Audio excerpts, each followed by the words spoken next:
Сайн байцгаана үзэгчдээ. Монголчуудын иргэншил нэвтрүүлгийг эхлэж байна. За энэ нэвтрүүлгийн өнөөдрийн сэдэв бол эх оронч үзлийн тухай. За сүүлийн үед эх оронч үзлийг үгүйсгэх, зарим нь одоо хит эх оронч үнсэрхэг байх гэх мэт янз бүрийн зүйлүүд байна. Гэхдээ Монгол улс үндэсний аюулгын үзэл баримтлалдаа бол эх оронч үзэл бол Монгол улсын одоо оршин тогтноход хамгийн одоо чухал зүйлээ гэж одоо ингэж томьёолсон байдаг. Тэгэхээр манай нэвтрүүлэгт өнөөдөр зочин доктор Минжин, за залуу судлаач Садвэлэг хоёр оролцож байна. За төвөгч доктор Үлзийбаатар бид хоёр бол ингээд хамтран хөтлөх энэ нэвтрүүлгийг ер нь одоо цаашид хөтлөж байх одоо ийм байдлаар оролцож байгаа. Тэгэхээр та бүхэндээ нэг асуулт, эхний асуултыг тавимаар байна. За ер нь эх оронч үзлийг одоо хоцрогдсон үзэл юм аа. За энэ одоо байх ёсгүй маа гэх маягийн одоо юм бичдэг, ярьдаг улсууд байна. Энэ юунаас шалтгаалав? Эсвэл эх оронч үзэл гэдгийн бүр үнцний алдч юу? Эсвэл эх орончийг өөрөөр хэрэгжилж байгаа учраас зарим хүмүүс жирэхэд байна уу? Ямар байна? За эх оронч гэдэг дээр одоо та дөнгөж сая хэллээ шүү дээ. Үндэсний аюулгүй байдлын үзэл баримтлал дээр бид нар эх оронч гэдэг зүйлийг бичсэн. За та аль ч сургууль дээр яваад очиход бид нар хүүхдээ эх оронч хүмүүжүүлнэ гэж 10 жилийн боловсрал их дээд сургуулиуд нь.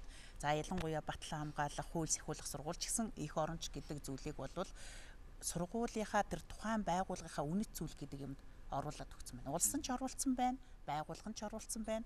Яг энэ эх оронч гэдэг үзэл буюу энэ эх оронч гэдэг хүнийг бий болгоход хаанаас эхлэх вэ гэдэг бид нар эхлэлийнхаа цэгийг яриаггүй. Гэхдээ бид нар ингэж ярьдаг штэ. Эх орон хаанаас эхлэх вэ? Нутгийн чулуунаас эхэлнэ. Эх орон ээж аваас эхэлнэ гэл яриад л байдаг байхгүй юу? Би бодохдоо юу гэж ойлгоод байна гэхлээр энэ бол өөрийнхөө аавыг харахаас илүүтэй хөршийнхээ аавыг хардаг болчих. Миний аав ямар мундаг хүн бэ гэж одоо юу гэдэг одоо Үлзийбаатаргайг одоо ингээд харахаас илүүтэй миний хөрш Бадам самбуу энэ аав болвол Америкт ингээд боловсрал соёл эзэмшээд эхэлсэн. Энэ аав компьютер дээр мундаг ажилладаг. Миний аав морио ундаг гэдэг энэ хоёр харьцуулалт нөгөө хүүхдүүдийн маань сэтгэлгээнд айгүй том өөрчлөлтийг авчираад байгаа юм биш байгаа да. Тэгэд энэ өөрчлөлтийн донд бид нар эх оронч гэдэг зүйлийг гээцсэн биш байгаа да гэдэг. Ийм л жоохон имзэглэл байна. Эх оронч гэдэг үг нэр томьёо чи өөрөө нэг жоохон яг тийм тогтсон шалгуур нь тодорхой бос байна шүү дээ. Тэгээ эх оронч гэж яг ямар хүнийг хэлэх юм? Түүхээс үзэхээр чинь эх орныхоо төлөө тэгж ам бие үл хайхран зүтгэсэн хүмүүс байдаг. Эднүсийг үлгэр дуурайл болох юм. Яг орчин үед болохоор яг ямар хүнийг эх оронч хүн гэх юм. Энэ чинь өөрөө их тийм ойлгомжгүй тодорхой бус учраас их тийм ойлгомжгүй байдал үүсчихэд байна. Хоёрдугаарт эх оронч үзэл гэдэг маань өөрөө яг юу юм бэ? Тодорхойлт нь яг юу юм бэ? Одоо эх оронч үзлийн их нь юу юм бэ гэж Садвэлэг яриад шүү дээ. Юу эх оронч үзэл гэж нэрлэдэг байгаа юм. Их нь сургуульч нь юу вэ? Юу гэж ойлгох хэрэгтэй юм гэж ярьж байна да тийм. Тэгэхээр одоо ямар бодлоо? Би бол ингэж л бодож байгаа юм. Эх оронч гэхдээ зэрэг хүмүүс ерөнхийд нэг тодорхой ойлгохгүй юм шиг мөртлөө бүгдийг нь ухамсарт ингээд өөрийн эрэхгүй суудсан зүйл байгаад байдаг. Нэг Монголоо хайрлах үзэл, газар нутгаа хайрлах үзэл, аав ээжигээ хайрлах үзэл. Одоо ингээл хүн болгон олимпиор нэг медаль авч чадсангүйгээл нэг хэсэг нь шүүмжлэл, нэг хэсэг нь ингээл авлаа гэж баярлал ингээл явж гин тийм ээ. Эн чинь нөгөөтгэл одоо хятадын тамирчин авахд хэд баярлахгүй байгаа шүү дээ. Оросын тамирчин авахд баярлахгүй байгаа. Монголынхаа тамирчныг авахд л ингээл хөөрөөд л ингээл сүйд болоод л ингэж байгаа чинь мөн. Энэний чинь цаана өөрийн юм гэж үзэх, миний юм гэж хайрлах ийм одоо үзэл илрээд байгаа гэл бахархлаа хайрлах. Тийм бахархлаа. Үндэснийхээ бахархлыг хайрлах. Тэгэхээр яагаад энэ эх оронч үзлийг нэг тийм ичмээр зүйл юм эх оронч гэж би ярих дургу эх оронч үзэл гэдэг бол нэг тийм хоцрогдсон юм гэж үздэг ийм сэхэтний юм хэд хэдэн газраас бичснийг сонслоо, ярьсныг сонсох юм. Тэгэхээр энэ яагаад гараад ирв? Тэр эх оронч үзэл гэдэг бол өөрөө урвагчийн хамгийн сүүлчийн байрлах газар нь эх оронч үзэл гэдэг тэгж ойлгогдоод өөрөөр хэлбэл магадгүй урвагч гэдэг бол одоо түүхнээсээ ч бид нар харж байна одоо эзнээсээ урвах тийм ээ Чингис хаанаас урвах өөрийн хүнээсээ урвахыг ямар хатуу чанга цээрлүүлдэг байсан бэлээ бид нар түүхэндээ бүгдээрээ мэдчихэв. Энэ монголчуудын үнэнч байх, шудраг байх, эзэндээ одоо үнэнч эзнийхээ төлөө нөгөө ам бие хайргүй зүтгэн гэдэг тэр үзлийн эсрэг талд нь одоо нөгөө өнгөлн далдалт гэдэг юм бий болчиход байгаа байхгүй юу? Өөртөө бол улсынхаа одоо ашиг сонирхлоос илүүтэй хувь хүний ашиг сонирхол дээр суурилсан. Өөрөөр хэлбэл миний ашиг сонирхол, миний хүсэл гэдэг бол эх орны тэр хүсэл сонирхлоос дээгүүр байгаа төвшөнд юугаар халахвч хийж гин гэхлээр эх оронч гэдэг үзлээр халахвч хийж байгаа. Тий. Нөгөө эсрэг талд нь биднэрт бас юуг бас айгүй анхааралтай харах хэрэгтэй вэ гэхлээр гинэн эх оронч хорт дайснаас илүү аюултай гэдгийг хоосон эх оронч дүр үсгэх. Тий, нэг нь бол эх оронч дүр эсгэх гэдэг ийм халахвч хийж байгаа. Нөгөө хүн нь гинэн эх оронч. Өөрийнхөө хувьд бол би эх орныхоо төлөө зүтгээд байгаа байхгүй. Өөрийнхөө хувьд бол би нэг жалгынхаа тэр чулуу алтыг хайрлаад, голоо хайрлаад байгаа байхгүй. Энэ миний хувьд бол би эх орныхоо төлөө хийж чадж байгаа зүйл. Би энэ одоо үйлчөөндөө хүн болохгүй байна гэдэг бол би өөрийнхөө өөр хүүхдэд эх орноо үлдээж байна гэдэг тэр эх оронч байхгүй юу? Явцсан үзэл байгаа тийм. Явцсан. Гэтэл тэр жалган дээр буулгахгүй байх нь магадгүй улс орны эрх ашигт бол хор хөнөөлтөө гэдгээ мэдэхгүй. Эсвэл бол тэр өөрийгөө би бол өөрийнх нь эх оронч гэдэг тэр зүйл дээр гадны хүмүүс ирээд тоглолт хийгээд иддэг. Чи зөв штэ, эх орноо хамгаалдаг зөв, чи ингээ бослох хөдөлгөөн гаргадаг чинь зөв. Одоо чамайг бид нар ингээд ямар ч байсан санхүүжилтийг хангая, чи одоо үр хүүхдийг чи бид нар Америкт сургаад өгөөч гэдэг юм. Ямар нэгэн өөрийнх нь хувь хүнийх нь тэр сайн сайхан юун дээр хийгээд өөр бол бодохдоо би эх орныхоо төлөө тэмцэж байна гэд бодоод. Эх оронч үзлийн үндэс бол эзэндээ үнэж байхаас л уг ихтэй байгаа шүү дээ, тийм ээ.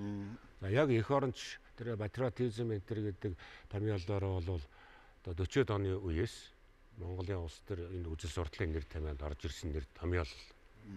Одоо үзэл сурталын ажил шүү дээ. Үзэл сурталжуулах хүрээнд хийгдсэн үзэл байгаа шүү дээ. Гэхдээ энэ улс болгонд янз бүрээр хийгдэж. Ер нь яг эх оронч үзэл гэдэг юу вэ гэхээр нөгөө антоним утга нь болохоор урвалт. Эх оронч үзлийн эсрэг үзэл чинь урвалт тийм үү? Эзнээсээ урвах, эцэг эхээсээ урвах, үр хүүхдээсээ урвах, эхнэр нөхрөөсөө урвах тийм үү? Энэ болгон чинь л урвалт. Энэ урвалт эцсийн эцэд юу авчирдаг вэ? Эв нэгдэлгүй байдал, хагарал, хямрал, тэмцэл авчирна тийм үү? Яагаад урвалт гардаг вэ? Урвалтын өнөөс эд мөнгөнд шунахаас, эрх мэдэл шунахаас, аймхай байдлаас урвалтууд үүсч гардаг тийм үү? Тэгэхээр энэ чинь л одоо бид нэр эх оронч үзлийн эсрэг үзэл санаа гэж яриад байдаг да тийм үү? Уул нь бол тийм. Чингис хаан энэ урвалтыг зогсоож чадсан учраас их Монгол улсыг байгуулж чадсан шүү дээ. Чингис хаанаас урвсан хүн гараагүй. Тийм ээ. Тийм. Чингис хаан өөрөө эзнээ бариад ирсэн урвагчдыг бүгдийг цээрлүүлдэг. Эзнээсээ урвахыг одоо монголчуудад байхгүй болгосон сэтгэв. Тэгжээж Монгол улс бий бол тогтлоо ш. Өчөрхийг эв нэгдэл бий болгосон. Урвалт гараад ирэхээр нөгөө эв нэгдэл задарчдаг. Хагарал тэмцэл болдог. Ийм одоо түүхэн зүйл огтлууд манай түүхэнд их олон гарлаа шүү дээ. Тэгээд эзний худалдсан хүн бол эх орноо худалдана гэж үздэг монголчуудын үндсэн гүн ухааны ойлголт байна шүү дээ. Нэг урвсан бол хоёр урвнаа. Найдваргүй хөө. Тэгэхээр чинь энэ дээр суурилсан нөгөө үнэж байдал чи алга болж байна. Тийм үү? Үн цэн нь алга болчихж байна. Тий, зөвхөн өөрийнхөө эрх ашиг, зөвхөн хувийн үзэл бодлын төлөө хэнийг ч худалдахад бэлэн хүмүүс олноор төрж гарч байна. Тэгээ энэ байдлыг ингээ хавтгаад болцсон учраас л өнөөдөр эх оронч үзэл, эх оронч хүн гэж химбэ, чи мөн үү биш үү гэл юм арга өрнөд байх шиг байна гэж бодоод байна. Тийм үү? Чэж хитэлдэг хит үнсэрхэг хүмүүс өөрсдөө эх оронч гэж байгаа юм. Тэгэхээр зэрэг чэж хитэлдэггүй илүү одоо чинь үнсэрхэг үзлээс өөрөөр энэ Монгол орны үн цэнийг ойлгодог хүмүүс тэр эх оронч гэхдээ нэг тиймэрхүү ашигласан нөхөр байх юм шиг бодоод бас ичээд байна уу? Яг залуу үеийн одоо яг энэ дээр юу гэж ямар ойлголттой явдаг вэ? Одоо Минжин докторийн хэлсэнчлэн энэ гинэн эх орончдын гэж тодорхойлсон шүү дээ. Тэрэн шиг тийм одоо эх орончдын туйширсан үзэл хандлага үйлдэлээс болоод олон нийтэд энэ эх оронч гэдэг үзэл бол тийм хоцрогдсон эсвэл хит явцуу туйширмал хандлага юм шиг санагдаж байгаа байхгүй юу? Тиймээс энэ хүмүүс энэ эх оронч үзлээс тийм цэрвэх одоо өөрийгөө бас хамаатуулахгүй байх тийм нэг аюултай хандлага үүсээд байгаа юм шиг ажиглаж байна. Нэг асуугаад яг дөрөв чи ярьсантай холбогдуулаад дөрөв бадам сумбуу ярьж байгаа хэрэгцсэн шүү дээ. Эх оронч үзлийн илэрлэл гэж юу юм бэ гэдэг. Одоо бахарга үндэсний бахаргалга гэж ярьж байсан тийм үү? Олимпийн медаль авахаар бид нар өөрсдөө дэмждэг. Өөр орныг дэмждэг. Энэ илэрлэл мөн үү? Мөн. Гэтэл бидний одоо ингээд сууж байгаа энэ нэвтрүүлэгт оролцож байгаа хүмүүсийн эх оронч үзлийн илэрлэл юугаар илэрч байна гэхэд одоо жишээлбэл бадам сумбуу таны эх оронч үзэл яаж илэрдэг юм? За би бол одоо нутаг усандаа хайртай хүн, тийм ээ? Бүгд хайртай тийм. Тийм. Тэгээд энэ Монгол улсын төлөө ямар нэг юм хийчих юмсан гэж боддог. Жишээ нь одоо аялын цаг нэвтрүүлэг гээл ихэд би монголчууд ингээд эх орондоо ихтгэлгүй байна шүү дээ. Надад нэг 10 жилийн өмнө нэг нэвтрүүлэг эхэлж байгаа үед юу гэж хүмүүс ярьдаг байсан гэхээр нэг ширээ төрсэн 10 хүн суучаад Монголд үзэх юм байхгүй. Монголд юугаа үзэх юм. Гадаад л гоё юм байна гэдэг байсан. Тэгээ одоо миний дотрыг сэрэж шүү дээ. Тэгээ би зориуд за Монголыг үзэх юмтай, сайхан, гарах юмтай гэдгийг үзүүлэх миний зорилго юм байна. Ингээд 15 жил үндсэндээ Монголын уул хаад за тэгээд дэлхийн ертөнцөөр яваад Монголын төвхтэй холбоотой зүйлүүдийг үзүүлээд ингээд явсан. За мэдээж цаг үе ч гэсэн нээлттэй хүмүүс одоо эх орноо илүү үзэх болцоотой болсон цаг үе. Тэгээ энэнд бол оруулсан хувь нэмэр маань юу гэхээр зэрэг эргээд одоо 10 хүн чирээ тойроо суухад 8 нь 9 нь бангдгүй харуулаа. Ихлэ Монголоо л үзье. Ерөөсө дэлхий бол яах вэ? Монголоо л үзье гэж. Энэ өөрөөр хэлбэл энэ миний 15 жилийн энэ явсан хугацаанд улс орны нөхцөл байдал өөрчлөгдөд тэнд нь би тус нэмэр оруулах гэж ингэж явсны дунд ямар ч үсэн Монгол хүн эргээд эх орноо л үзье, эх орн маань бусдаас дутуугүй шүү гэдэг. Бахархал юу болсон? Би болсон. Хайр бий болж байна. Энэ байдал бол байна. Тэгэхээр иймэрхүү юмд л урам дэм одоо үзүүлэх миний одоо эх орныхон төлөө хийж чадж байгаа чадал гэж бодож байгаа. Одоо Минжин докторийн хувьд одоо яаж илэрч байна жишээлбэл. За энэ ингэж байна шүү дээ. Ер нь бол би найзуудтай ч гэсэн хэлдэг байхгүй. Цөмөөрөө салбартаа л онц сурыг гэж. Хүн болгон улс төрч байхаар албагүй. Хүн болгон одоо юу гэдэг заавал би эх оронч гэж чийжтэй гэдэг албагүй байхгүй. Өөрийнхөө сонгож авсан мэрэгжилтэй үнэнч тэр мэрэгжилтэй одоо амжилттай тэгээд тэрүүгээрээ улс орон нийгэмдээ тус болж байгаа энэ зүйл бол өөрөө тэр тухайн хүнийхээ хувьд бол эх оронч гэдэг тэр зүйлийг харуулж байгаа. Өөрөөр хэлбэл бид нар өөрсдийгөө бэлтгэх гол биш ээ. Одоо юу гэдэг хамгийн гол нь бид нар энэ залуучуудыг бэлтгэх юм. Яг тэгвэл эдгээр чинь 5 жилийн дараа 10 жилийн дараа энэ улсыг нуруундаа үүрээд энэ улсын бодлогыг тодорхойлоод явах хүмүүс аахгүй юу. Гэтэл энэ залуучуудад бид нар чиглэсэн боловсролынхоо тогтолцоон дээр сэтгэлгээнд нь бид нар өөрчлөлт хийгээгүй цагт эдгээр магадгүй айлынхаа хөршийнхаа аавыг хараад тэр хөршийг дагаад явах тийм одоо тархиа угаалгах гэдэг юм уу тийм ээ. Тэр нэг хөнгөн хандлага нь бий болчих үедээ гэж. Тэгэхээр энийг бид нар юугаар өгөх ёстой вэ гэхлээр тэр түүх хийгээд уламжлал ёс заншил гэдэг зүйлийн онцлогийг бид нар гаргаж ирэх хэрэгтэй. Бид нар түүх гэж ярихаар л бид нар нэг өнгөрсөн үеилүүгээ буцаж очих гэж байгаа юм шиг юм ойлгоод идэх байхгүй. Түүх ярил наадах ч хоцрогч юм. Одоо 800 жилийн өмнө бид нар мандаж явсан байна. Одоо мандаж байгаа нь хаана байгаа? Тийм л мундаг байсан бол түүхээ яриад мандахгүй яасан юм гэдэг шиг юмнууд айгүй их яриад байгаа байхгүй. Түүх ярихгүй байгаа хүмүүс бол ер нь өрөөсгөл хүмүүс л те. Учир нь юу гэхээр хэрвээ та түүхээ өөрөө мэдж таньж түүнээсээ сургамж авч бахарах зүйл эдээ санаа өөрийгөө урамшуулах зүйл олж авч чадахгүй бол таны түүхийг бусдын зохиож өгнө тийм ээ. Нэг хоёрдугаар ер нь бид нар хаанаас ирсэн юм яасан юм яагаад бусдаас ялгаатай амьдрах гэж зүтгээд байгаа юм учир үндсэн бүх шин чанарууд бол түүхэнд бий. Түүхэнд бүх юм бий. Түүхтэй улсал одоо жишээ нь оршин тогтнодог гэсэн нэг үг биш үү тийм ээ. Залуу үе маань одоо эх оронч хийж. За миний хувьд бол түүх судалдаг л да. Тэгээд энэ түүх гэдэг бол эх оронч үзэл тогтоох одоо үндэсний үзлийн дархлаа тогтоох гол уг сурвалж гэж би ойлгодог. Ингэж түүхийг бодтой зөв судалснараа одоо хувь хүн одоо нийт ард олныхаа эх оронч үзэл тогтоох гэж сэргэн бадрах Монголын түүхээрээ бахархах одоо дөлийг бадрааж өгдөг гэж ойлгодог. Би энэ түүх судалж энийга зөв даацтай бахархалтай судалснараа бол өөрийнхөө хувь нэмрийг оруулж ийн гэж ойлгодог. Хоёрдугаарт энэ хувь хүний үйлдэлүүд одоо жишээ нь хамгийн энгийн үйлдэлүүд гудамжинд одоо хог хаяхгүй байх, нус цэрэг хаяхгүй байх. Энэ бол бас л эх оронч үзлийн нэг илрэл гэж ойлгодог. Яг саяныхтай ярьсан дээр би нэг өгүүлбэрийг нэмээд хэлэхэд бол энэ ер нь бол энэ эх оронч гэж яриад байгаа энэ зүйлийн цаана улс орон гэдэг юм яваад байна тийм ээ. Улс орон гэдэг юмны цаана бас юу явж байна гэхээр бид нар түүх гэдэг юм дээр зангиддаг. Тэгэхээр ийм улсыг устгахыг гэвэл хүнийг нь устгах. Хүнийг нь устгахыг гэвэл ахуйг нь устгах. Ахуйг нь устгахыг гэвэл оюуныг нь устгах. Оюуныг нь устгахыг гэвэл түүхийг нь устгах. Түүхийг яаж устгадаг вэ гэхлээр шин түүхээр нь хуучин түүхийг балруулдаж устгадаг. Гэтэл энэ нөгөө улсыг устгахын тулд хүний нь устгаж байгаа энэ үйл ажиллагаа өөрөө системтэйгээр бодлоготойгоор үе шаттайгаар ингээд хэрэгжээд байна. Гэтэл манад энэ үнэхээр ингээд нөгөө томоор нь хараад үзэхээр энэ систем ажиллаж гэнэ үгүй бол ажиллаж байна. манай Монголын ямар түүхүүд яаж өөрчлөгдсөн бэ? Бол энэ эх оронч үзэл энэ хэрхэн төлөвшүүлэх вэ асуудал руу одоо бид орж штэ тийм үү? Нэг хүн саяхан хэллээ.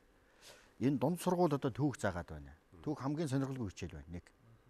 Хоёрдугаар түүхийг заахдаа яг эрдэмтдийн хожим бичсэн янз бүрийн саналын ээдрээтэй байдлаар нь заачаад байна. Тэгэхээр дунд сургуулийн хүүхдүүдийг тэр Америкт ч Японд ч заахдаа үндэсний бахархалт түүх болгож заадаг. Бахархалт хэсгүүдээ эхлээд амлуулж өгдөг. Үндэснийхээ одоо нэг манай Япон, манай Америк гэж бодох тэр үзэлд нь эхэлж нялхахт нь амлуулад хожим ухаантай болонгуудаа тэр түүхийн эдрээ зөрчлүүдийг ингээд таниад явах хуц боломжоор ингээд заагаад өгчдөг юм аа. Тэгээ сонирхолтой байх хэрэгтэй гэж. Тэгэхээр би бол одоо түүхийг заах хэрэгтэй гэдэгт нэгдэж байгаа боловч нөгөө талаасаа заавал бахархалт байлгаж заах нь ямар хэрэгтэй юм гэсэн бодол бас байна. Яг тэр үннийг л хэлбэл яасан гэсэн. Энэ дээр яа. Яг наадхан дээр ч нөгөө Болдоотор ахтимч манай багш ярьж байгаа шүү дээ. Энэ эх оронч үзэл энэ эх орноо гэдэг сэтгэлийг яаж төлөвшүүлэх вэ гэхээр энэ Монголынхоо бахархалт зүйлсийг зузаатгах тусам эх орн гэдэг зүйлийг хайрлах хайр нэмэгдэнэ гэж. Тэгэхээр энэ эх орн гэдэг тэр зүйлийг хайрлах хайр гэдэг тэр миний юм, өөрийн юм, би эх оронтой хүн гэдэг тэр зүйлийн цааталт нь нөгөө бахархлаа, үнэт зүйлээ зузаатгах асуудал явд. Тэгээ одоо юу гэдгийг оюун ухааны активын тэр залуучууд оюун ухаанаараа монголчууд тэргүүллээ л гэж юм тийм ээ, олимпиад медаль авлаа, одоо юу гэдгийг параолимпиас медаль авлаа гэл бүх салбарын энэ шилдэггүүд нийлээд энэ бахархлыг бий болгож чинь зузаатгах жижиг. Үндэсний энэ бахархал зүйл маань бага байгаа учраас бид нар эх орноосоо бас гадагшаа зүхтаад байна. Энэ гадаа амьдарч байгаа энэ хүмүүсийн чинь зарим нэг хэсэг нь урагснаар гэж үздэг тийм үү. Хүн түгээр их үе зүхтлаа. За ер нь бол дэжихэд явж байна. Эх орноосоо цаашаа гараад харийн иргэншил авч байгаа хүмүүс бас байна. Энэ бол яг гурвалт мөн тийм үү. Иргэншилийг авчихсан. Монголын эх орнд иргэншлээс гарсан хүн. За урвсан хүн, эх орноосоо урвсан хүн. Энэ хүн бол эх оронч хүн биш. Энэ дээр бол бид бас нэг тогтчих боловж боддог. Гэхдээ энэ хүмүүс яагаад гарч яваад байна? Тэр нөгөө манай бахархал зүйл бага байна уу? Эсвэл эд хөрөнгөнд болж гин үү? Залуучууд бас гаяа гэж бодож байна тийм. Сод үлийг эхлээд санаа байдаг шүү дээ. Надад бол санаа байна. Монголчуудад бол бахархах зүйл бол дутаагүй гэж бодож байгаа. Маш олон байгаа. Гэхдээ ингэж гадагшаа явж байгаа харийн орны иргэншил авч байгаа гэдэг бол илүү тийм ахуйтай нь холбогдсон үзэгдэл болов. Энэ бас эх оронч үзлийг багаас нь төлөвшүүлээгүйтэй бас холбоотой байх л та. Ер нь бол 16 оны тоо байдаг юм байна. 2016 онд 3017 хүн гадаадын иргэншил авъя. Одоо гадаадын иргэн болё гэсэн өргөдлөө нэг жилд. За энэ жил бол 2016 онд 68 хүн Монголын иргэн болё гэж өргөдлөгдсөн байна. За энэ тоо хэмжээгээр аваад үзэх юм бол нэг 10 жилд 30 мянган хүн гарч идэг. За тэр гадаадын төр цагаачтад гэр орнод хижээхгээ явсан хүн бол 94 оноос хойш ингээд тооцоод үзэх юм бол нэг 200 гаруй мянган хүн явсан. Эх орноосоо ингээд зугтах үзэгдэл гэдэг юм уу, зарим нь иргэн болоод явж чижээ, зарим нь одоо гэргээд хижээхгээ ингээд явж байгаа. Энэ бол нэгдүгээр төр нь энэ улс нь ард түмний хижээж чадах бас холбоотой. Тэгвэл ард түмнээ хижээхгүй юм бол одоо нэг зүйл асуугаад. Тэгвэл ард түмнээс одоо ингээд эдийн засаг нь бага учраас явж яах гэсэн нэг ойлголт яриад шүү дээ тийм үү. Илүү соёлыг өсөж байна. Яагаад мөнгөчд эх орондоо илүү баялаг бүтээж ажиллаж чадах мөртлөө гадаадын тэр татваргүй бүсэд аваачиж мөнгөө байршуулж байгаа юм бэ?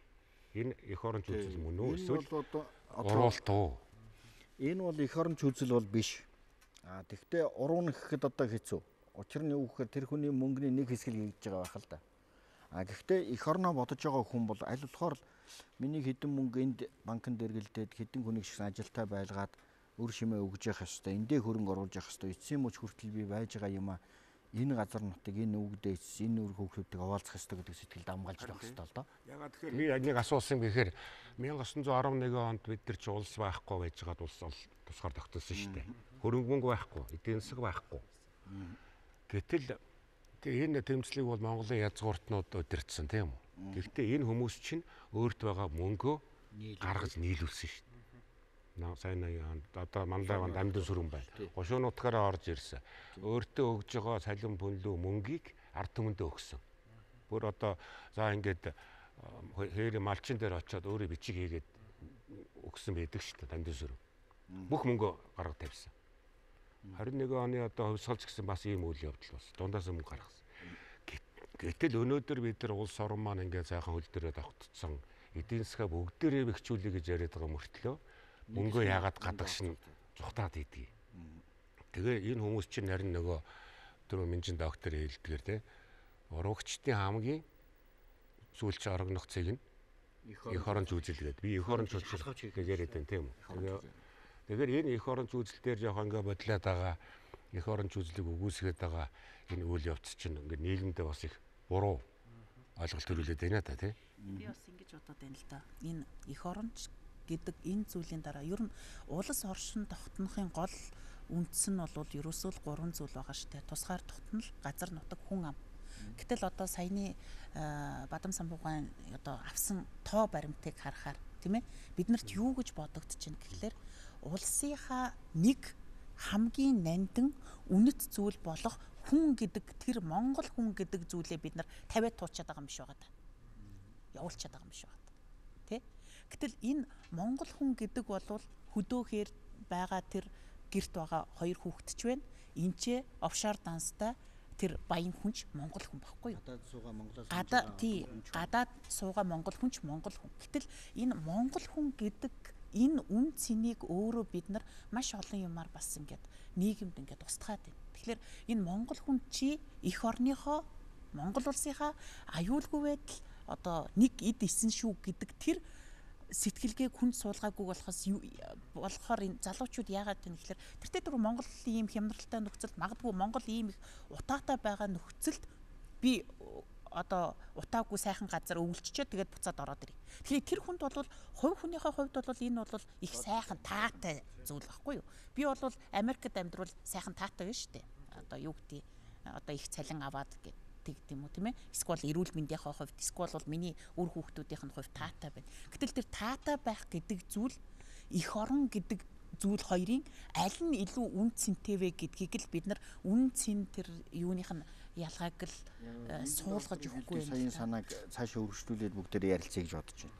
Энэ юу гэхлээр зэрэг эх орон гэсэн ойлголтыг зарим одоо газар ингэж үздэг юм байна.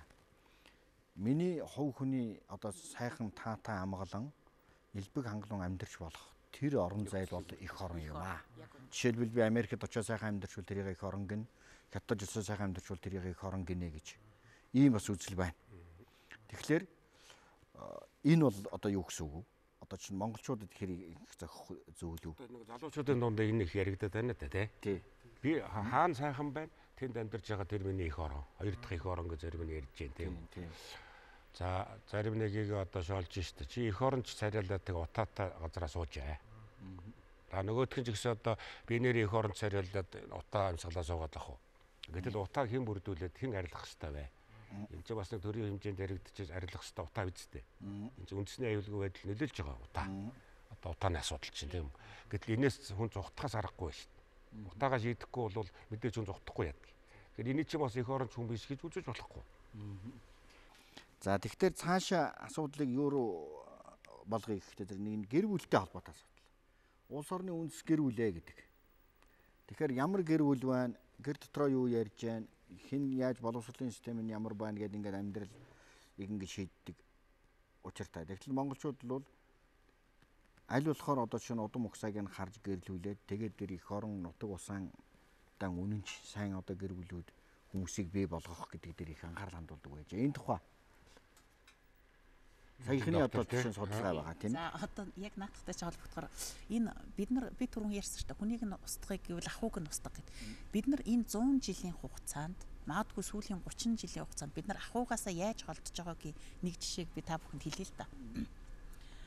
Ялангуяа манай малчид ярьдаг. За чи нэг усан гүзээ царайлаад идэхээс өөр ичидгүй нөхөр гэж загнадаг байхгүй юу? Гэтэл тэр усан гүзээ гэж юу вэ гэхлээр ийм Монгол өхөр сарлаг 2 юу яхахлаар хайнаг гэдэг үхэр гардаг. Хайнаг бол хоёр талынхаа үхрээс илүү ашигт шимтэй. Гэтэл Монгол ухаанд хайнагийг хизээч бух тавьдаггүй. За дараачийн үеийн хайнагтай Монгол үхэр ирлийцчээр юу болох вэ гэхлээр ортон болно. Ор төдий мал. Нөгөө 50% гэдэг.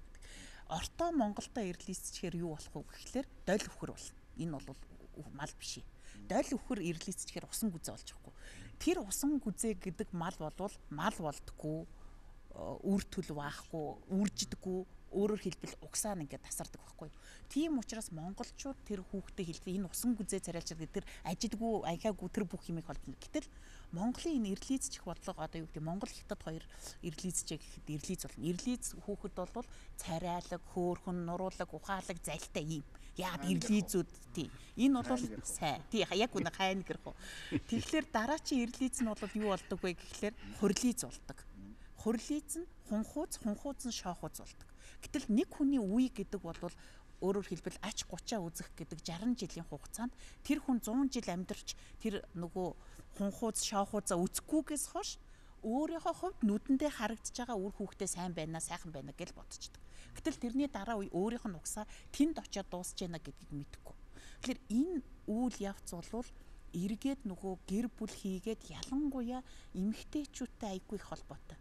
Эмэгтэйчүүдээ хамгаалаагүй улс үндэстэн болвол мөхдөг, ирчүүдээ дээдэлтгүй улс бол сөхөрдөг байхгүй. Өөрөөр хэлбэл Монголын тэр уламжилт тэр сурган хүмүүжүүлэх гэдэг тэр зүйл дээр юу вэ гэхлээр аавыгаа хайрал, аавыгаа дээдэл, эр хүнийг дээдэл гэдэг үзэл. Эр хүнийг дээдэлж байгаа газар бол энд бол улс бол манддаг.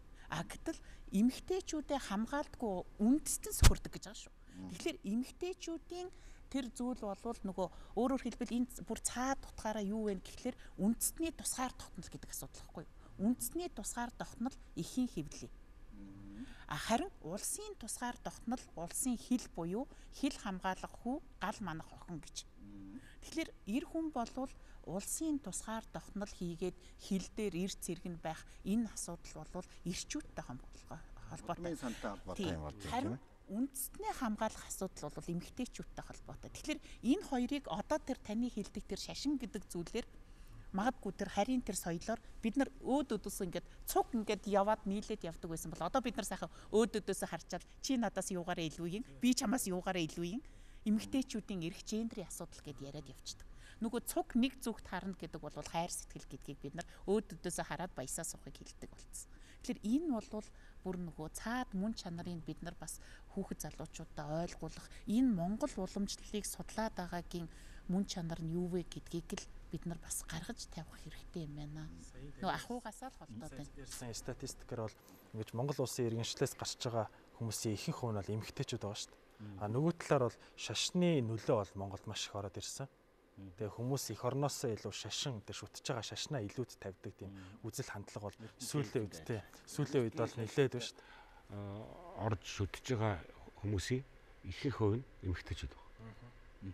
Энэ учир байна тийм ээ. Тий ахуй л дагаж байгаа тийм. Галаа голомтоод байгаа тань тийм үү. Сайн байлгатай. Аюулгүй байдлын үзэл баримтлалд эх оронч үзэл гэж тусгагдсан, тодорхойлогдсон, томьёологдсон байдаг мөртлөө яг энэний аюулгүй байдал дархлаа нэгээд өөрөө алдагдаж эхэлж байгаа энэ үйл явдлаар гарч байгаа юм. Нэгдүгээр буюу тэр вакциныг яаж хийх вэ гэдэг. Азийн үндэстнүүдийн уламжилт үнэт зүйлд тэр дундаа цөөнх үндэстний үнэт зүйлүүдэд энэ удмын сангаа хамгаалах ийм соёл байсан тийм ээ. Одоо чинь монгол хүнтэйгээ суух гэх мэт. Одоо болохоор зэрэг даяар үзэл гэдэг дээр аваачаад ингээ явцсан. Энийг бол үгүйсгэх гарахгүй ийм л зүйл байгаа тох шиг надад санагдаад байгаа. Хүний эрхийн асуудал шүү дээ. Хин хаан жаргах нь. Тийм ээ хин хаан явах. Эрхийн асуудалтай холбогдоод байлаа гэхэд цөөн хүн амтай үндэстний хувьд бол энэ хамгийн том аюул тийм үү? Дөрөв одоо манай судлаач одоош нэг зүйл хэлж ирсэн тийм үү? 1989 оны Тяньаньмэний бослогын дараа Хятадын коммунист намын төвөөр либерал болох гэж шаардсан шүү дээ. Тэднийсээ үзэл зорилго. Тэрний дараа Хятадын коммунист нам бол эх оронч үзлийг хүүхэд залуучуудад төлөвшүүлэх программыг намын төвөөрөөр батлаад тусгай тогтоол болгож хэрэгжүүлсэн байна. Энэ их тогтоолыг хэрэгжүүлдэг гол байгууллага нь боловсролын яам, нийгмийг аюулаас хамгаалах яам гэдэг хамгийн гол яамд байгаа байхгүй. Сүүлд бол Хонконг, Макао, Тайваны залуу үед эх оронч үзлийг хэрхэн төлөвшүүлэх тухай бүр нэмэлт тусгай тодтол гаргаж өгсөн. Энэ бол бас маш том айсан байх юм. Одоо энэ либерал бодлого, одоо энэ эх оронч үзлийг сэвтэх, тийм дархлааг нь устгах тийм зүйлүүдээс хамгаалж. Тэр том орж, тэр одоо тэрбум 4-500 сая хүн амтай орж штэ. Тэр том ажилд 3 сая. Бид 3 сая хүн амтай байгаа эх оронч үзэлгүй. Эх оронч үзэлч одоо юу вэ гэдэг эргэлзээ суугаад байлгатай яваад чинь хамгийн эмзэг асуудал болчиход байна да тийм ээ. Нэг тийм нийтээрээ бодох асуудал. Сорилтын юу юм шиг байна. Өөрөөр хэлбэл нэг тийм ноцтой зүйл байгаад байна шүү дээ. Өөрөөр хэлбэл бид бол одоо ингээд чөлөөтэй гэрэлт мэрлэлт элдв юмныг бол ингээд чөлөөтэй тавьдаг л улсууд болж штэ. Тэгтэл одоо төр барьж исэн нэлийн том хүн надад хэлсэн юм аа. Нэрийн дурдаад яах. Ер нь гадаад хүнтэй сууж байгаа эмэгтэйчүүдийг ер нь тэр чигээр нь Монголын иргэнээс юм уу энэ юунаас хасчих ёстой.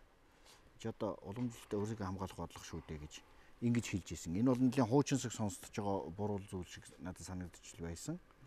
Гэтэ бодоод байхад бас ч тийм ч биш юм шиг. Ийм.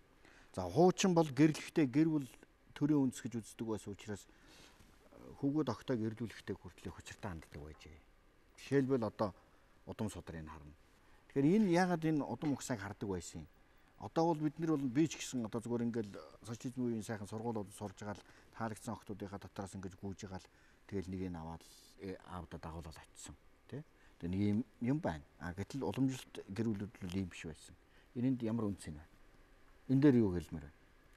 Тэгэхээр би түрүү хэлсэн нөгөө монголчуудын энэ ахуй уламжлал болвол юун дээр тогтоод байна гэхлээр бид нар нөгөө нэг ахуйгаасаа оюун авдаг. Ахуйгаасаа оюун. Өөрөөр хэлбэл монголчуудын уламжлал эхлээд сэтгэдэг, дараа нь хэрэгэлдэг хэрэгтэй. Өөрөөр хэлбэл сэтгэхгүй тэгээд хэрэгцээ нэ. Одоо суурин соёл иргэншлийн хувьд энэ хэрэгцээг аваад үзэхэд бол ингээл бид нар өөрсдөө ч мэдэн штэ манай гаднаас ирсэн найзууд ингээл дэрээ аваад ирдэг. Би ийм кофе л уухгүй бол өөр цай ууж чаддгүй ч гэдэм өөрийнхөө хэрэглээг ингээл өөрийгөө тойруулаад тэр байшингаа ингээд хэрэглэнэндээ. Гэтэл монголчууд энд байсан хэрэглээ тэнд очиход бол хэрэгцээгүй учраас байгаа орчиндоо эхэлж сэтгээд тэнд яаж амьдрах вэ, яаж дасан зохицох вэ гэдгийг сэтгээд тэгээд оршихуугаа ахуйгаа бий болгодог. Гэтэл өөрөөр хэлбэл энэ ахуйгаа бий болгож байгаа энэ зүйл болвол юу байдаг вэ гэхлээр монголчуудын тэр нөгөө оюуны хэрэгцээ гэдэг зүйлийг өөрөөр хэлбэл маш хурдан сэтгэдэг. Аль нөгөө Дарвины жон л байгаа штэ. Хин ухаантай, хин хүчтэй чадaltaй нь тисэж үлддэг вэ? Харин хин хамгийн түрүүнд зогцож чадсан нь тисэж үлддэг юм а гэж. Тэр түрүүний миний асуултанд би нэг юм хэлүүлэх гэсэн юм л да. Нэг 300-400 жилийн өмнө гэр бүлийн одоо удам ухсааны хэлхийг одоо судалж дүгнэлт гаргасан юм байна л да гадны ярдэмтэд. Тэгээ ерөнхийдөө бол жаахан сахилгагүй танхаа хулгай зэлгийн дээрэм хийдэг гэр бүлийн удам. Тэр удмыг 400 жил дотор ямар явж явсан бэ гэхээр тэр дотор яг тийм төрлийн хүмүүс зөнхлөх маягаар ингээд нийгэмд байр суурь эзлээ яваад байсан байна. Эрдэмтэн зохиолч нөгөө төрийн одоо жишээ нь төр засаг барьдаг зүтгэлтэн мүтгэлтэн ийм улсуудын гэр бүлийг хэдэн үеэр ингээд судлаад үзэхдээ яг тэр одоо сайн шин чанар нь тэр гэр бүл дотор удам залгаад ингээд яваад байжээ. Гэдгийг харахлаарэ зэрэг гүн чи ерөөс эхлэл гэр бүл ямар болохоос эхлэх ёстой юм байна. Нийгмийг одоо энэ эх оронч үзлийг, эх орны баталгаатай байдлыг гэж ингэж л одоо нэг юм харсан байхгүй юу. Тэгэхээр энэ талаар нөгөө эхнээ хээр алга бол унаг нь шир алга гэсэн өөр Монголын манай эртний гүн ухаан байна шүү дээ. Тэрийг чинь бид аль хэдийн мэддэг л болцсон байгаа. Тэгээ бидний нэг гайхдаг юм яг энэтэй холбоотой шүү дээ. Яагаад энэ агуу их том хятад Орос гэдэг хоёроо дунд нэг юм жижиг ард түмэн байгаад гэдэг. Энийг хэн байлгаад байна гэдэг. За мэдээж хэрэг янз бүрийн геополитикийн орчин нөхцөл янз бүр нөлөөлсөн байгаа бох тийм. Гэтэл бид өнөөдөр монголоороо яриад, монголоороо сэтгээд, монголоо мандуулаад байгаа нэг том бахархалтай улс шүү дээ. Энэ гихт чинь бидний асар том нөгөө өөрсдөө бахархалыг бий болгож идэг. Гэтэл энийг юу бий болгоо гэхээр энэ нөгөө өөрсдөө тойруулж бий болгосон дөрөв минжин доктор хэлээд байдаг дархлаа. Нөгөө гент нь яваад шүү дээ. Ихэн шир алга бол унагийн шир алга гэдэг тийм үү. Төрөө нөгөө гадаадын хүнтэй гэр бүл болоод явсан хүнийг эх орноосоо хасъя гэдэг энэ үзэл санаа яваад байна да.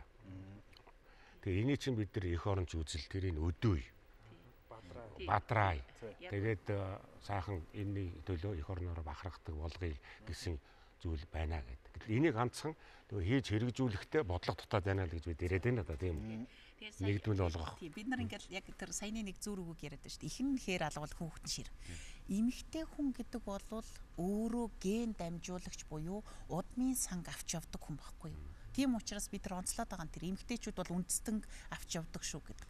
Тэгэхээр энэ эмэгтэйчүүд бол ген дамжуулдаг, удмын санг авч явдаг. Эрэгчүүд яадаг вэ гэхлээр аав гэдэг хүн бол эрх сүр нэр төрийг авч явдаг. Тийм. Тэгэхээр эр хүн гэдэг бол эрх сүр, эмэгтэй хүн гэдэг бол эмх цэгц. Тэгэхээр энэ эрх сүр, эмх цэгц хоёр цуг бэжээж сая бид нар ингээд цаашаа хөгжинэ. Тэгэхээр тэр ээж гэдэг хүнд яагаад бид нар заавал хүүгээ хүнтэй гэрлүүлэхдээ тэр охины удмыг хараад байна. 9 үеэр нь хардггүй маа гэхэд ядчил ээж аавыг очиод харчих, гэр оронтой танилцчих, гэрийн нэг шинжчих, аавыгаа хэр хүндэлж байгааг харчих, охины навыг гэвэл ээжийг нь хар, хүүгийн навыг гэвэл аавыг нь хар эднэр гэл бид нар ингээд маш олон зүйлээр бид нар ингээд шинжээл сонжоол байдаг тийм ээ. Энэ цаад язгуур нь нөгөө эмэгтэй хүн ген дамжуулдаг шүү гэдэг. Одоо манай бүхчүүд биш. Ээж нь бүхий удамтай юу? Сайн бүх болноо. Сайн гүү соёотой, сайхан хүүхэн сахалтай эднэр гэл өөрөөр хэлбэл тэр нөгөө сайхан гэдэг тэр сайн гэдэг зүйлийн цаана ген буюу удам явж байгаа гэдгийг л эднэр маш сайн. Энэ чинь аюулгүй том баталгаа бол түүхэнд том болж өнгөрлөө шүү дээ. Дундад энэ үед манай Алтан уургийн гүнжтэй мингийнхэн тэр чигээрээ суудаг байсан. Нэр төрөө өсгөн. Солонгос тэр чигээрээ Алтан ордны улс тэр чигээрээ, их хаан хүлээгөөг улс тэр чигээрээ. Адаг гар доглон төмөр сууж байгаа гэдэг. Тэгээ доглон төмөр ч одоо хааны хөргөн болж ижил нэр хүнд мандаж байгаа шүү дээ. Босч байгаа. Хамгийн сүүл манжи одоо ер нь сүүлд хүртэл. Ягаад тэгэхээр агуу их нь Орос орны чинь Алтан ордны үндэс суурин дээр болсон гэж бид ярьдаг мэднэ. Алтан ордны үндэс нь Монгол хатад байсан. Алтан ордны Орос ноёдууд, Орос вангууд Монголын хааныг угсаа залгасан гүнжтэй сууж байж нэр төртэй бол нэрсвэртэй болно. Хаан сууд залгадаг. Хятад улс яг адилхан. Өнөөгийн хятадыг бүрдүүлсэн улс Монгол аа. Юуны хүчээр бүрдүүлсэн юм бэ гэхээр бид сэлэм жад ярьдаг те. Тэгэхээр сая яг одоо Минжин доктор хэлж шít. Монгол хатадтай, Монгол гүнж нартай ураг барилддаг. Тэгжиж өөрөөсөө нэр хүнд боддоо Монгол улсыг унагцсан Мин улсын хаад дандаа Монгол хатаа авдаг байлш. Манжиг Монголыг унагсан биднийг иргэшээлдээ оруулсан Манжийн улсын хатад бүгд Монгол хатад. Одоо энэ хамгаалан хааны эмийг ээж нь Монгол хүн. Монгол юм шүү дээ. Хасар одоо тэгэхээр чинь энэ яг хэвлэгээр дамжиж тэр том асар хүчийг бий болгоод байна шүү дээ. Гэтэл өнөөдөр бас магадгүй Монгол эмэгтэйчүүдийн генийг ингэж нээсэн мэдсэн тийм үү. За эндээс нөгөө тэр уламжлалын аавь одоо ханилж сууя гэд байгаач бодлого явж болох юм шүү дээ. Тэр чинь магадгүй шүү. Тэр чинь бид нар бас явж хас гэдэг бас болох ч юм уу. Ер нь зүгээр яг зүгээр одоо хүний ирэх болохоор зэрэг эмэгтэйчүүдийг тийг ингэж хэлэх нь ч үгүй юм. Зүгээр энэ ухамсар байх хэрэгтэй л гэж бид ярьж байгаа бах тийм ээ. Хориглох тухайн асуудал ойлгох юм манай. Зүгээр эмэгтэйчүүд маань гадны хүнтэй суугаад байгаа шалтгаанууд энэ олон хүн суугаад байгаа шалтгаан юу байна вэ? Бид дандаа нөгөө хөрөнгөтэй л яриад шүү. Зүгээр хайр дурлал уу? Эсвэл ах уу юу? Энд амьдралаа авч явж чадахгүй учраас. Ирчүүд нь бас тоогдохооргүй тийм дөрөө болцсон байна бас. Нэр сүрэг болцсон байна. Нэр сүрэг болцсон. Бодлого том бодлого л алдуулаад байх шиг шүү. Монгол ирчүүдтэй залуучуудаас уснаас илүү гадаад хүнтэйс суувал илүү дээр гэдэг тийм нэг үзэл хандлага бас байна шүү дээ. Байна үү? Залуучууд одоо та нарын дунд ямар хөө байна? Одоо арайч тийм яг эрэгтэй хүмүүсийн хувьд бол гадаад хүнтэйс бэлэгдлийн хувьд бол хуучин за манай аав гэхэд л одоо аавын бүс аяг малгай за ер нь аавыг хөндлөх бол гэр бүл юм байлаа. Та социализмын үед гэдэг юм одоо орчин үеийн эмэгтэйчүүд л өгсөн юуны чинь одоо жишээ нь аав маавыг хөндлөх. Чи тэр адилхан суучгаад би чамайг хөндлөж амьдраад тэгээ баг боол юм өгсөн маягийн сэтгүүтэй ийм маягаар одоо соёл өөрчлөгдөж шүү дээ. Либерал. Монгол яг тийм эмэгтэйчүүд түүхийнхаа туршид тийм дарлагдсан юм уу эсвэл эрхэн зөрчигдсэн юм уу гэхээр бас үгүй байхгүй. Түүхийн хувьд хамгийн эрх чөлөөний мэдрэмжтэй хүмүүс бол Монгол эмэгтэйчүүд байсан байна. Тэгвэл чи Монгол эмэгтэй байсан ба. Ер нь тийм ээ. Ахуугаараа дамжиж ирэх мэдлээ автаа мэддэг байл шээ. Нэг тал нь бас бид эрүүлийн засаглал чинь тийм юм шүү дээ тийм үү. Тэр энэ ямар малыг гаргах, хэнийг аль малыг худалдахыг эхнэр хүн шийднэ. Нөхөр бол яах вэ тэр нөгөөсгөөх тэ нэг том гарын нэг билеттэй. Тийм монголчуудын одоо жишээ нь хаадуудыг одоо тэнгэр тайлахад ихэвчлэн тэр хоорондын зуурдын засгийг бол ихэвчлэн эмэгтэй хүн засгалж яадаг. Эмэгтэй хүнийг дорд үзсэн бол одоо тийм байхгүй тийм ээ. Тийм учраас өнөөдөр бас Монголын нийгэмд үүсгэж байгаа эмэгтэй хүмүүсийн үүргийг нэг арай хэтрүүлж хэлээ. Энэ ирчүүд нь сул дорой болчлоо. Арчааг үтчлээ гэдэг та бас холбож болохгүй байхгүй юу. Боломжтой тийм байна. Нөгөө эхнэрээ хөндлөн тийм ээ. Ээжигээ хөндлөн гэдэг чи одоо бүр бидний тэг одоо гонхантай холбоотой. Өөрөөр хэлбэл энэ ярианы дундаас одоо ингээд Монголын олон нийт үзэж байгаа учраас одоо Монголдоо их хайртай байггүй одоо монголчууд хоорондоо их төгс сайхан гэр бүлүүдийг олгож ивэл илүү чухал юм шүү гэсэн санаа яригдаад байгаа үнэн үү? Тэгээ ерөөсөө яг л ийм санаал гараад байна л да. Ягаад тэгэхээр Монгол эмэгтэй хүн гэж чинь цаад уг сургуулж насар том сургуулж байна шүү. Тийм ээ тэрийг манай төрийг эзэлж исэн энэ Минг улсынхан, Манж улсынхан мэдээд Солонгосчууд манай харьяанд ус улсууд, Алтан Оросууд энэ урд хятад улсууд, Дундад Азийн өнөөгийнхэн мэдээд ураг холбоод байж шүү. Тэгээд тэрний чинь одоо тасахайнууд улам мадраад байна шүү гэдгийг харуулдаг байна шүү дээ. Томоор нь хараад үзэхэд нөгөө байгалийнхын зүй тогтолт юм байхгүй юу? Эр хүн буюу эрэгчин амтан гэдэг бол эмэгтэйчүүдийн төлөө байдаг. Эмэгчин амтан бол одоо үр хүүхдийнхаа төлөө байдаг. Тэгэхээр эмэгтэй хүний тэр язгуур гэдэг зүйл бол юу вэ гэхлээр ахуу хийгээд тэр угсаа тэр хүний одоо үр хүүхдийг төрүүлэх үгүй гэдэг шийд гаргах асуудал байгаа байхгүй. Тэгэхээр энэ нөгөө нэг байгалийнхын зүй тогтолыг бид нар нөгөө одоо энэ нийгмийн соёлын зүй тогтолын эсрэг ингээд тавьчихаар нөгөөх нь чиний эрх миний эрх би чи гэдэг юм дээр ингээд нөгөө суурин соёл иргэншлийн юутай зөрчилдөд нөгөө байгалийнх нь ойлголцолд зөрчилдөд. Тэгэхээр монголчууд яагаад энэ эмэгтэйчүүдийг ингэж мундаг хүндэлж ээжигээ ингэж их дээдэлж гин гэдэг хамгийн амархан язгуур нь их дэлхий гэдэг үг шүү дээ. Их дэлхий, их орон. Бид нар их орон гэж ярьж байгаа бол бид нар одоо юу гэдэг эцэг оронч гэдэг юм аав орон гэж яриаг байхгүй их орон. Их орон өөрөөр хэлбэл тий их орон гэдэг тэр зүйл эхийн хэвлийг гэдэг их гэдэг юмны ундрахны их гэдэг бол тийм чухал зүйл шүү гэдгийг бид нар маш энгийн бөгөөд ойлгомжтой хэлбэрээр үр хүүхдүүдэд суурлахж өгөхгүй бол нөгөө одооны залуучуудад нөгөө сайхан Монгол эр хүн гэдэг нь хинэггүй бүдүүлэг нэг арх уудаг нөхөр гэж харагдаад нөгөө сайхан залуу гэдэг стил имиж нь болохоор нөгөө харийн тэр хүн харагдаад байгаа хгүй яг цаад мөн чанар бид нар ахуугаа хийгээд боловсролтой энэ зүйлийг анхаарах юм бол ямар ч сайхан Европ залуугаас илүү сайхан Монгол эр хүн өвдөө сууж хахад хажууд нь дүшиг болох юм Монгол гэдгийг л бид нар ойлгуулж тэгвэл одоо ингээд эх оронч үзлийн тухай яриад бид нар чинь гэрүүл одоо эмэгтэйчүүд гэрлэхийн асууламжлалын тухай ингээд хөндөж байна. За ер нь одоо энэ ирээдүйн хойчийн залуучуудаа яаж хүмүүжүүлвэл энэ Монгол бахархалд Монгол эх орондоо үнэнч энэгээрээ бахархдаг хүн болгож хүмүүжүүлэх юм бэ? Энэ дээр одоо та нарт одоо ямар бодлоо? За залуучууд одоо юу гэж бодож байна? Үүний хамгийн үндэс суурь нь бол багаас нь их түүхийн заах. Түүхийг таны хэлсэнчлэн бахархал болгож заах явдал бол одоо тэр хүүхдийг баг багт нь ухамсар ой сэтгэхүүд нь эх оронч үзлийг төлөвшүүлж дархлааг нь бий болох үндэс гэж ойлгож байгаа. Энэ талаар юу манайд ч эх оронч үзлийг төлөвшүүлэх талаар тийм зүйл заалт тогтоол томьёо бол маш их биш үү? Харин тэрний хэрэгжилт хэрвээ гэдэг асуудал байна тий. Миний дунд сургуульд бол миний эх оронч үзэл бол зөвлөлтийг шүтэх үзэл байж. Өөрөөр манай монголчууд ингээд бараг дуусч исэн юм байна. Тэгжсэн чинь одоо нэг сүрхийн аврагч ирээд авраад Монголыг ингээ аварцсан учраас зөвлөлтийн чухал миний эх орныг аварж өгсөн гэдэг мэдрэмж байх шүү гэн хүүхдэд. Зөвлөлтийг шүтээд байгаа юм биш нөгөө улс орныг аварцсан гэдэг талд мэдрэмжийн зөвлөлтөд их сайн байлгаад байсан байх шиг одоо надад санагдчих. Нөгөө нэг нь болохоор социализмын үед эх орноороо бахархал их ховор. Тэгэл би багадаа ингээд хардаг. Улаанбаатарт тийм гоё үйлдвэрч нэвлийн ордон гэж баригдаж гинэ. Эрдэнэ төвлөрөг гэдэг чинь тийм том үйлдвэр юм байна штэ гэхээр тэр үед нөгөө зөвлөлтийг шүтэх үзлийн хад дундуур Монголоо хөгжиж байгаа нэг зөвлөд намайг ингэж багаарилдаг. Тэгээ гүр агч байгаа одоо нөгөө 81 онд нийслээ штэ. Тэрийг би өглөө босч ирээд сумын төвийн клубүүдээр баахан одоо гоё зураг тууцууд наацсан байж хаад хараад баярлаад. Тэгээ 5 дугаар ангийн хөвгт өөлж байлаа. Яг тэгэхээр тийм гоё ойлгох бахархал Монголоо гэж монгол хүн сансарт нэшлээ гэж юу гэж. Энэ бахархал энтрүүд ингээд бүрэлдээл явж л яагаад байгаад байсан шиг санагдаад байна. Энэ эх оронч үзэл гэдэг юм чинь төлөвшөлтөл үзэл байхгүй юу? Тийм ээ. Яг уу цаана удан бол байна. Гэхдээ энэ хүн чинь төрөхтөө 3 настай хөвгт, 5 нас, 8 настай хөвгт би эх оронч идэхгүй шүү дээ. Тэрийг чинь төлөвшүүлж өгөх хэрэгтэй тийм ээ. Тэгэхээр нөгөө нэг адгийн гуйлагчин, үзлийн гуйлагчин гэж нэг тийм үг байна. Адгийн гуйлагчин гэж үзлийн гуйлагчин.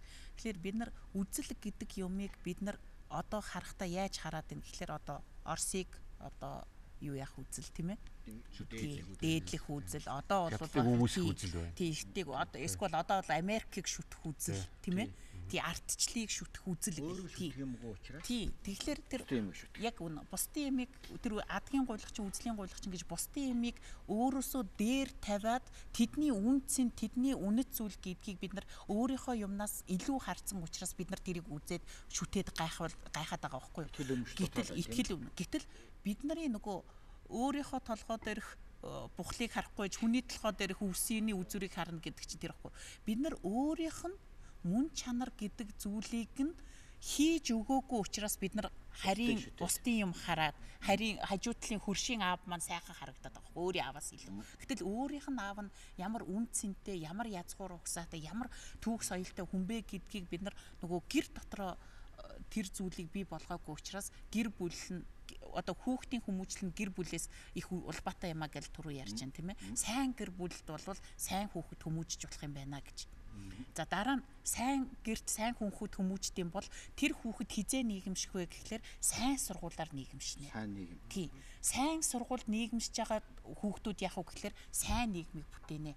Гэтэл одоогийн бидний нийгэм юу болоод байна гэхлээр одоогийн бидний нийгэм болвол нөгөө суурин соёл иргэншлийн эд хөрөнгө эрх мэдэл ашиг сонирхол гэдэг гурван зүйлийг дээдлсэн тэр нийгмийн одоо язгуур мөн чанаруудыг шингээсэн хүнийг бий болгоод байна. Зөвхөн өөрийгөө биш, өрөөл бусдыг одоо итгэх, асрах, өрөөл бусдын төлөө амьдрах гэдэг ийм үзлүүд байхгүй болж байгаа учраас хамт тийм аминч ирэх ашиг нөгөө их оронч бус юмнууд чинь хамт хүрэлдээд байна уу? Ямар байна? Одоо харин яг түрүү менжин доктор хэлсэг одоо бидэд шүүж ярилцаад байна шүү дээ. Эх оронч үзлийн гал эх орондоо хайртай байх үзлийн гал тэр хүн болгонд байдаг. Ганцхан Монгол ихгүй шүү дээ, тийм ээ.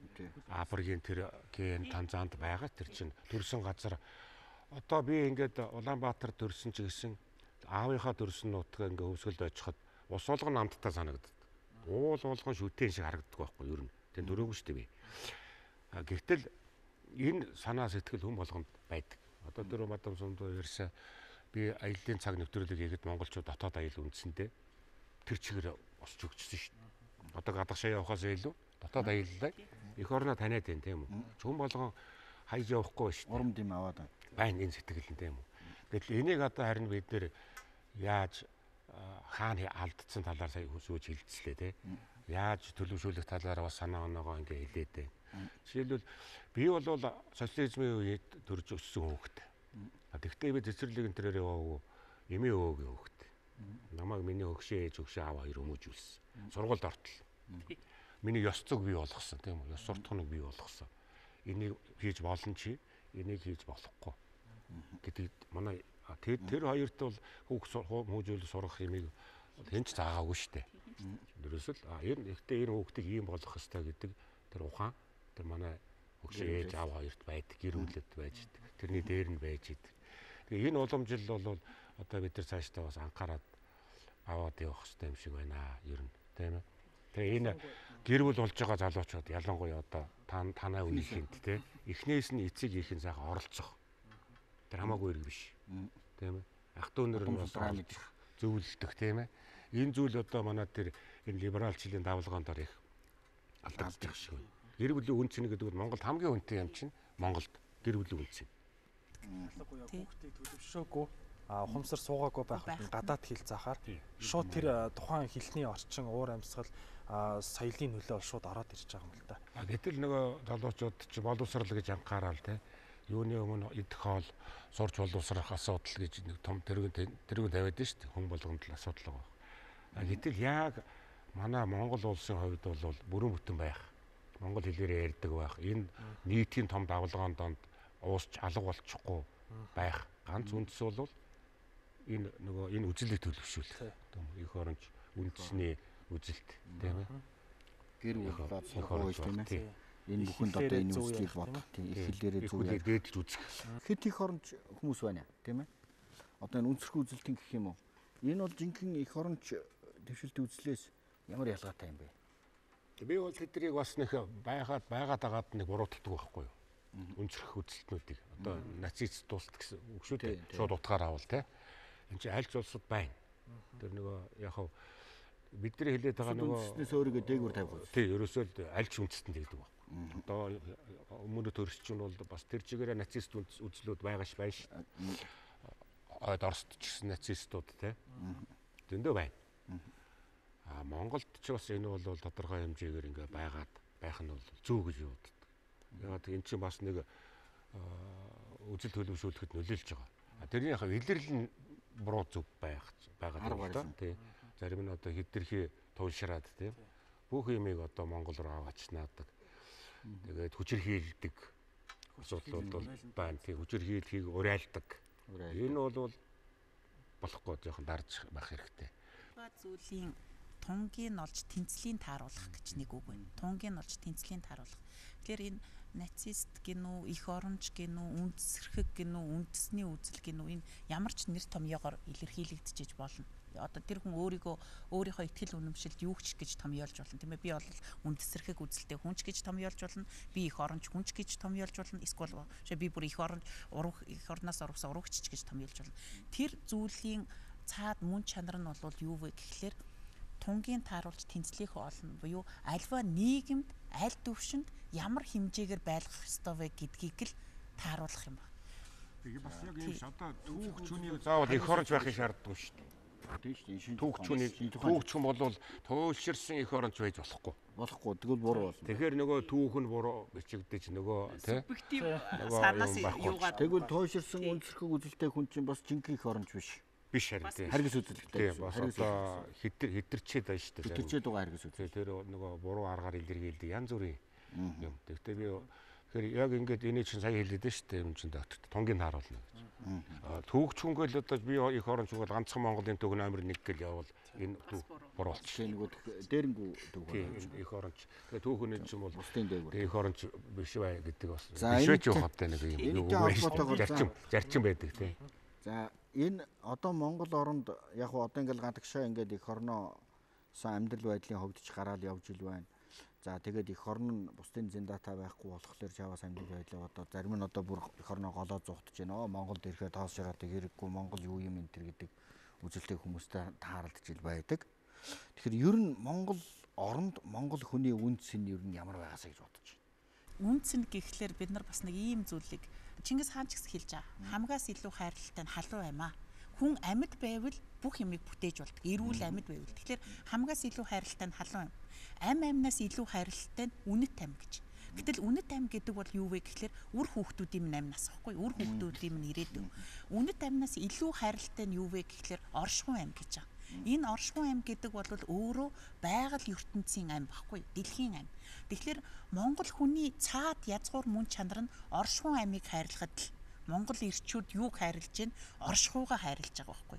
Ирээдүйнхээ нөгөө эцэг хүнд хамгийн аз жаргалтай зүйл юу вэ гэхлээр ирээдүйгийнхаа үр хүүхдүүдийнхаа ирээдүйг бэлэглэх явдал. Тэгэхээр бид нарын үр хүүхэд Монгол гэдэг энэ орон зайн дээр үн цэнтэй байлгах тэр зүйлийг одоо үе бүтээж байгаа байхгүй. Бид нар ирээдүйг одоо юу гэдэг одоо үе бүтээж чинь одоо үеийнхээс өнгөрсөн үеэсээ бид нар одоо үеийн сургамжийг авч байгаа. Энэ 3 цаг үеийн холбоог бид нар нэгдүгээр хамгийн томоор ингээд харж үзэх хэрэгтэй. Хоёрт нь гэр бүлд үр хүүхэд үн цэнтэй байдсан болвол байгууллагт хэн үн цэнтэй вэ гэхлээр ажилчид нь үн цэнтэй.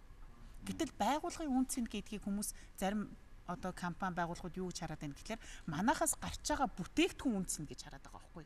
Яг үнэндээ бол тэр бүтээгдэхүүн үн цэн биш, харин бүтээгдэхүүнийг хийж байгаа тэр албан тушаалтан алба хаагч чинь өөрөө үн цэн. Нөгөө бууга бариад зогсож байгаа цэрэгчин үн цэн баггүй. Улсын хувьд хэн үн цэн вэ гэхлээр Монгол хүн үн цэн баггүй. Тэгэхээр Монгол улсын хувьд үн цэнтэй зүйл иргэн гэдэг тэр зүйлийн цаад уг улбаа нь гэр дотор нөгөө тоглоод явж байгаа 3-4 настай хүүхдүүд минь л байгаад байна л да. Тийм. Тэгэхээр өнөөдөр чинь бас зарим нэг хүмүүс нь дэлхийг одоо хайрладаг хүмүүс олон бий болчихлоо шүү дээ. Монгол яг хөө жижигхэн тийм дэлхийн хүн ам нэг хүний нэг бол баалчил тэгэл хүний эрх хүмүүсийг ялгахгүй хаар шаар ногоо ерөөсөө адилхан янз бүрийн том агуу хариу зарладаг болсон. Гэтэл энэ үндэстэн угсаатан төлөвшөж бий болох цаашид явна энэ төр гэдэг үйл явц олон мянган жил явагдах байх уу? Тийм ээ. Хэдийд үндэстэн угсаатанд эмгэн л очрох уу гэхээр тэр үндэстэн өөрийнхөө төрлөх хэлээр ярьдаг болно. Соёл. Төрлөх хэл соёлоо мартна. Өөрийнх нь бүтээсэн түүх байхгүй болно. Удмын сан. энд удмыг одоо хүн байхгүй болно гэсэн үг шүү дээ. Энэ цагт тэр үндэсний мөхөл бий болно. Үндэснүүд чи ингэж мөхгүй төлөө одоо тэмцээд шүү дээ. Тэр тэрбум 4-500 сая хүн амтай хятад үндэстнээ үлдээхийн төлөө ингээд бүр том их оронч үлд бэлдээл ард байгаатай том хөрш агуу их Америк оронч нь өөрөө Америк гэдэг үндэстнийг бий болгох гэж хамаг хүчээ хаяж дэлхийг зарим бөмбөгдөөд ухуулахын ухуулаад яваад байна шүү дээ. Гэтэл бид өмнө жижигхэн Монгол гэдэг яадгийн гэж заавал Монгол аяд дэлхийгээр харъя даагаад ингээд ярих чинь бас болохгүй гэж санагддаг. Тийм учраас бид нөгөө энэ их оронч үзлийг хүүхдүүдтэй зайлшгүй төлөвшүүлнэ. Үндэсээ хамгаалнаа.